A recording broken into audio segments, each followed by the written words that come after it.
Yes, YouTube, and welcome back to Contemporary Collectibles. I said it from the start, Contemporary Collectibles is way more than just your generic TCG box breaking channel. Anyone with a bit of money and a camera can do that. The thing that sets me apart from those other channels is that I've been able to navigate and be successful in the investment space for years. And I want to share with you, the people who are liking, commenting, sharing, and most importantly subscribing to Contemporary Collectibles, I want to share with you what I've learned. Tips to win and get ahead in any market. So get yourself a brew, put your feet up, this is going to be a good one. And you want to stick around to the end. We're going from 7 to the most important, number 1. I'll catch you on the other side. First up, number 7, smart money versus dumb money. Now, before we get into why this is important, I'm going to tell you the difference between smart money and dumb money. I haven't made these terms up. These are recognized financial terms coined by financial institutions. Smart money refers to financial institutions, hedge funds, whales, which are high net worth individuals with a significant amount of liquidity that are able to influence price, and also things like private equity firms. They would be an example of smart money. Dumb money, on the other hand, is retail investment. People like me and you, people who don't have access to swaths of data and millions in the bank, and we can't influence price in a significant way. Now, why is this important? There's something called the Smart Money Flow Index, and this basically tracks when successful investment bodies are confident on the market rising or falling or going higher. Now remember, this is smart money. These are institutions with access to huge quantities of data and algorithms that allow them to pinpoint a precise opportunity to enter or leave a market to ultimately make money. Now the thing is, we can actually track their movement. We can track this by monitoring trade volume. If all the financial institutions are entering the market, the trading volume will spike. If hardly any of them are, it'll be flat.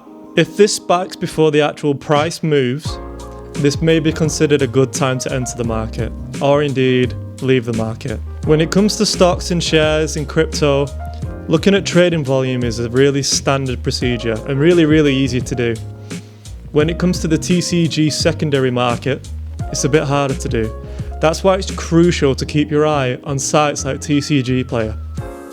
These places actually track sales volume, and it actually lists the number of sales for any given day, for any given date, including the price, the seller, and the date in which it was actually sold. So you're able to keep your eye and track sales volume with sites like TCG Player. Overall, tracking the movement and the activity of smart money is a crucial indicator in order to get ahead and make accurate decisions when either leaving or entering any market. This is something you need to be aware of. Number 6, FUD / don't FOMO in. In case you don't know, FUD or FUD is fear, uncertainty and doubt. Now, why am I talking about FUD? FUD is actually a crucial tool that you need to be aware of, because it's used by some investors maliciously to impact your decision to buy or sell at any price. Let me give you an example. Let's say I'm a big investor and I want to buy as many Evolving Skies booster boxes as I can possibly get my hands on. However, I don't want to pay the price that they are currently at.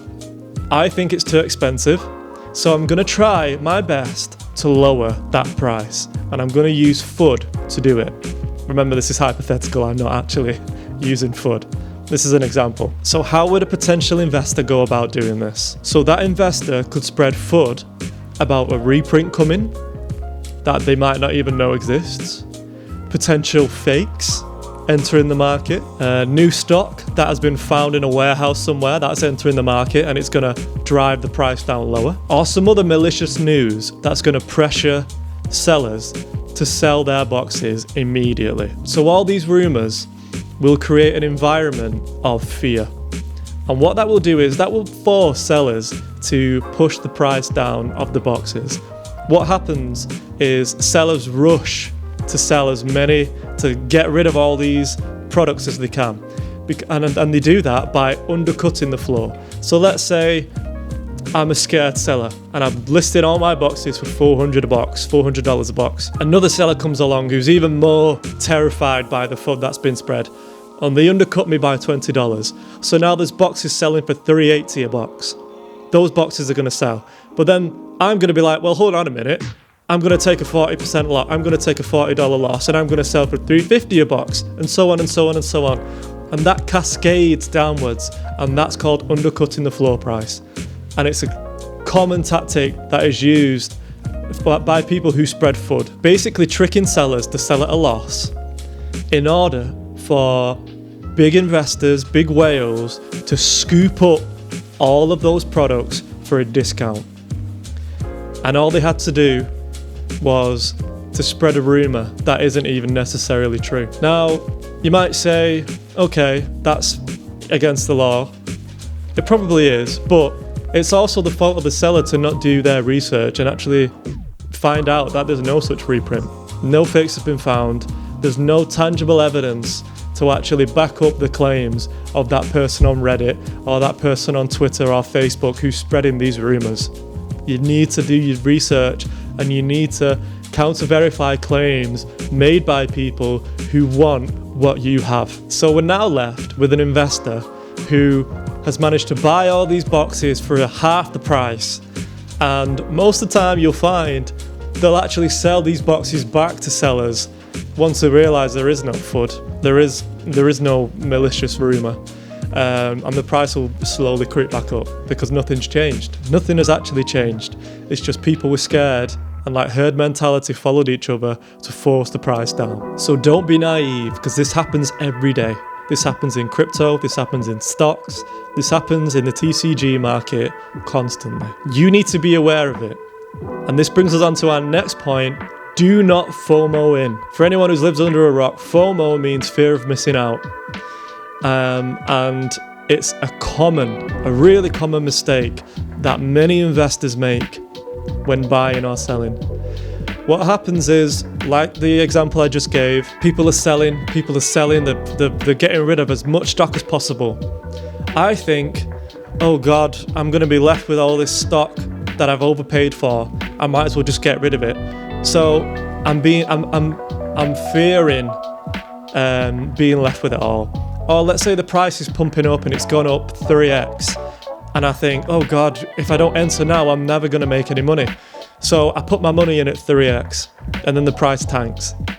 What I've actually done is I've acted on my emotions, and I've acted on the fear that I've had in my head. I'm not under control, and I've not acted rationally. Don't FOMO in basically means use your head, be precise, be calculated, and do not make decisions rushed. Don't make decisions under pressure. Be cool, calm, and collected. If you're FOMOing in at any point, chances are you're going to lose money. Whereas if you can have control and be zen and be self-conscious that you're actually panicking a little bit, oh, I'm panicking, maybe I should take a step back, sleep on it, see what the market's saying tomorrow. People who do that will win. So do not sell because of hysteria, do not FOMO in, make cool, calculated decisions, and don't act on your emotions. And be aware, do not be naive, always be skeptical of FUD. Fear, uncertainty, and doubt that is spread around to manipulate you into selling for a loss. People want what you have, people want your assets, your stocks, whatever. People will do whatever they can to take it from you, even if it's scaring you into selling quickly or buying into a stock quickly that they have all the liquidity for, and then they'll dump it all on you by selling it, and you're left holding the bag at the end. You need to be aware of things like this. This is point number 6. Moving on. Number 5, the Wall Street cheat sheet. So this is a great source to look at and use and learn from. For many investors, for many people on Wall Street, everyone knows about this, and it's basically tracks market psychology. Now what that means is it basically describes and pinpoints every scenario of a market, from bull market to bear market, and all the specific points that people are feeling, the psychology of buyers and sellers. Now, I'm going to put it up on the screen now. This is something for you to be aware of and look at and analyze in your own time. I'm just making you aware of it. Many people see this as the holy grail of market psychology. Don't follow it word for word, but just be aware that this exists, and it's been proven to be accurate. Not precise, but accurate. So you need to be aware of the Wall Street cheat sheet. This is number 5. Number 4, time in the market beats timing the market. Now, if you've watched my previous other 10 videos, you know that my time horizons when it comes to investing are long term. I'm holding these boxes, these TCG booster boxes, for years. This isn't a quick flip, and this is the reason why. Simply put, say you entered the market in 2016 when Bitcoin was $400 and you bought Bitcoin for $400. If you followed this golden rule, time in the market beats timing the market, you held, patiently held. You didn't sell, you didn't do anything, you just left it. You spent time in the market.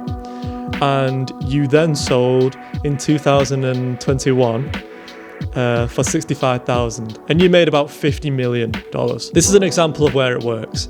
Compare that to someone who bought Bitcoin in 2016 for $400, but instead they sold when it went to $450 and they made $500. So they didn't spend time in the market, they tried to time the market. They tried to time it, so they sold at a specific point. That's what it means by timing the market. Trying to get it spot on instead of time in the market where you just wait and you allow assets to appreciate. Now, it has to be said, this only works with assets that are strong and have good fundamentals. So again, that's down to you doing the research, finding assets that are strong enough to meet criteria where you don't mind waiting a long time, because you're confident that over the years, price will appreciate and you'll have a better return by doing so, instead of timing the market and selling into a pump, for example. That's number 4. Number 3, blood on the streets. The time to buy is when there's blood in the streets. Now, this was a quote by one of the Rothschilds in the 18th century, I believe.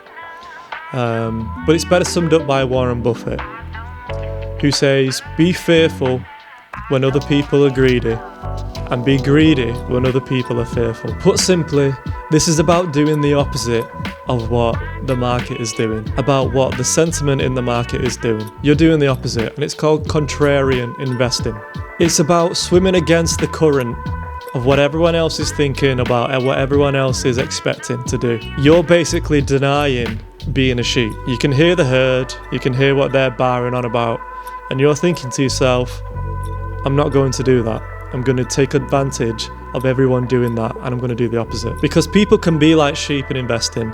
When one person sells, when a big company sells, people will jump on the bandwagon and sell at a loss just because everyone else is doing it. That happens more often than you think. So I'm going to come back to Warren Buffett, who is a bit of an idol for me. In the bear market of 1973, 1974, he bought a stake in the Washington Post when price was low and everyone was fearful. He decided it was a good time to invest. Today, that investment has increased by 100 times the amount he paid, not including the dividends that he's also earned from that investment. So at the time, everyone was fearful, but he decided to go against the grain. He went against the herd and he invested when there was blood in the streets. That's literally what it means. Blood in the streets is about when there's fear, people are losing money, people are getting wrecked left, right and centre, price is going down. You use that to your advantage. The same thing has happened in stock market, in crypto many times. My recent example would be the pandemic. Bitcoin during the pandemic actually dropped significantly along with other stocks and shares. People who saw blood in the streets and decided to buy when everyone else was being fearful and selling are now rich beyond measure because of that decision that they made. If they held and they spent time in the market, then they are rich. So another example of this, the opposite way. People were very greedy at the end of 2021 when Bitcoin was at $60,000 a Bitcoin. People were greedy because they were sitting on huge profits, but they wanted the price to go higher. They were expecting it to go to 250k. Some people were expecting on YouTube. These people were greedy. a lot of people, including myself, were fearful. Because when there's so much sentiment about people expecting one thing, and I mean mainstream sentiment, everybody was calling for higher prices, that should set an alarm off in your head, and you should think, hold on a minute, something ain't right, and it's a good time to sell, to get out the market when everyone's being greedy or when everyone's being fearful. So obviously then the price tanked. Those people who were being greedy lost a lot of money when really they should have sold, and they didn't, and they lost money. In a nutshell, if everyone is expecting something to happen, or if everyone is fearful, or if market sentiment is swinging heavily to one direction, you should be very skeptical, and you should look for an opportunity in that fear, in that hysteria. Number 2, understanding the macro. This is one of the most important steps out of all these 7. In order to get a full understanding of what the macro is, I'm going to talk about what the micro would be, the opposite of the macro. So let's say the micro would be the price of a stock, the price of cash, of an asset, or the price of gold. So if price is the micro, then what's the macro? So the macro would be the overarching environment that asset or that specific price of the asset exists within. And there are many forces, many pressures that exist that impact the market, which make up the macro. And I'm going to list a few right now. Some of the largest impactors on the market, on the economy, are governments, history, laws, wars, international relations, news, journalists, corporations, the banking system, religion, climate change, economic crises, bankruptcies, scams, criminal activity. All of those factors together, plus way more, way more. All those things make up the macro environment that something exists within. Basically anything that is powerful enough to influence that environment must be considered to be part of the macro. Now, some people call this way of thinking the red pill, blue pill, as in to be aware of everything about how a society works, how an economy works, how the financial system works, how the news conglomerate works, how private and publicly funded institutions work, how the banks work, how money is made, price analysis, how countries connect with each other, the tensions in certain regions, civil unrest, clashes of culture in certain regions. All these things are an awakening in a way, as in what it comes down to is how far can you zoom out of that one spot. So let's say we're talking about the price of gold. How far can you zoom out from the price of gold? And whilst zooming out, you're looking at market, you're looking at governments, money, banks, institutions. How is the gold dug up? What corporations are digging it up? Are there shares? Are they publicly? How far can you zoom out? What countries are they made in? What are the relations with that country? With other countries? Is it all ethical? How far can you take into account all these different pressures on that one specific price? The more you can account for, the better your understanding of the macro is. I don't really think there's a limit to how much you can zoom out. And by zoom out, I literally mean how far can you back out? How much can you take into consideration? Force yourself to understand, even when it may seem very complicated, issues and problems and structures. And the more you can zoom out, the more you can take into consideration, the better grasp of a situation you have. You'll be able to know what influences a stock price increase, or the price of grain, or why the price of oil has dropped or significantly increased. Just one small example of understanding macro, how it can be beneficial to your financial situation when navigating the market. This brings us to number 1, the most important step, in my opinion, in order to navigate the market successfully, is doing your own research. That's easily said. Do your own research. DYOR, you see it all the time. DYOR, do your own research. But what does it actually mean? How do you do research effectively? And what are some of the things that you need to take into account? This is the most important step when deciding what you do with your money. Research that you make can have devastating consequences, or it can be massively profitable. depending on how good of a researcher you actually are. Now I'm going to talk about a few techniques that have proven to be very helpful for me in the past. Look for trends in the past. Let's say I want to buy out of print Sword and Shield Pokemon box sets when they become out of print. I'm going to look at previous sets of X and Y, of Sun and Moon, Black and White, and I'm going to look at their price and how being out of print affected their price. Trends is number one. Look at the company behind the product. When it comes to Magic the Gathering, you want to be looking at Hasbro, which own Wizards of the Coast, who print and produce Magic of the Gathering. Do they have a stock? Is it doing well? Who runs the company? Is it run well? Are there any scandals in the media, in the news? Are there any controversies with print runs, with sets, with intellectual property? Do a deep dive on the company itself. Most of the time, there will be news about big companies like this. So the more research that you do, the better, to find out if they do have any skeletons in the closet, because again, that will affect the price. This brings us on to the next one. Is the intellectual property strong? Let's look at Bandai and the One Piece TCG. Now, One Piece is the second most successful sold book series in the world behind Harry Potter, soon to actually overtake. This, you'd assume, would put it in a very good stead. If the game works well, if the mechanics are well on the TCG, the IP itself is extraordinarily strong. So that would be something to take into account when doing your research, if you were thinking about investing in the One Piece TCG. Let's say you wanted to invest in a specific set, a Pokemon set, a Magic set, a Yu-Gi-Oh set. What's the art like? What's the reception like? What's the news around that set? How does it fit into the other sets? Has there been a set released a month before? Are people getting backlogged with too many sets? Are the local game stores unable to sell these sets? You need to get an idea of what the reception will be like for these, the variety of different sets that come into sale, into the retail space. An example of art being crucial is Evolving Skies, which I think is a fantastic set. The art is A+++. You know, can the art stand the test of time? Is the art of Pokemon that are really popular?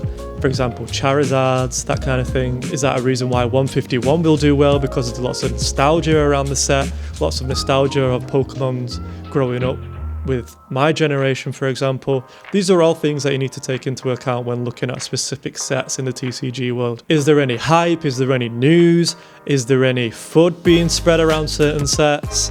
And if so, why is that happening? Do people have ulterior motives? So always look for news and rumours. Good places to look at like Reddit, Facebook, Twitter. Look in the comments. Look about the overall feel, the overall flavour of what a set is coming out into. And then, can these rumours be verified? Can I categorically rule out that a reprint won't happen after a certain time? Are the rumours helpful? For example, the new One Piece set OP05, there is a hand-drawn Oda Ichiro card of Luffy, and it's also signed by him, and people are going crazy about this. It's actually tipped to be a really successful set, and I know this just by looking at all those spaces that I just mentioned. When it comes to the TCG world, there is honestly an endless amount of things that you can look into and call research. And at the end of the day, the more that you take into consideration and the more that you assess, verify, look into, the better your decisions will be. The more qualified you are, or you will be, to make decisions, and the less financial repercussions you will have because of it. You will make mistakes.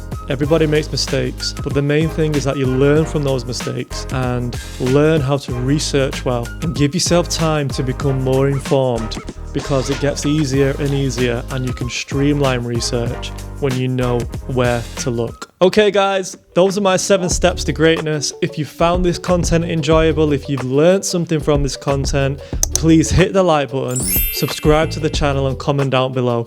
All the love that I've been getting so far, I want to thank you so much. It really means a lot to me to have your support, and this video is for you guys who have given me the energy to make a video like this. I want to put effort into videos that when I'm gone, long gone from this world, these videos will still exist on the internet and they'll be timeless, and hopefully people can learn from them, learn from my wins, learn from my losses. That means something to me, and I hope you've enjoyed it and I hope you've learned something from it.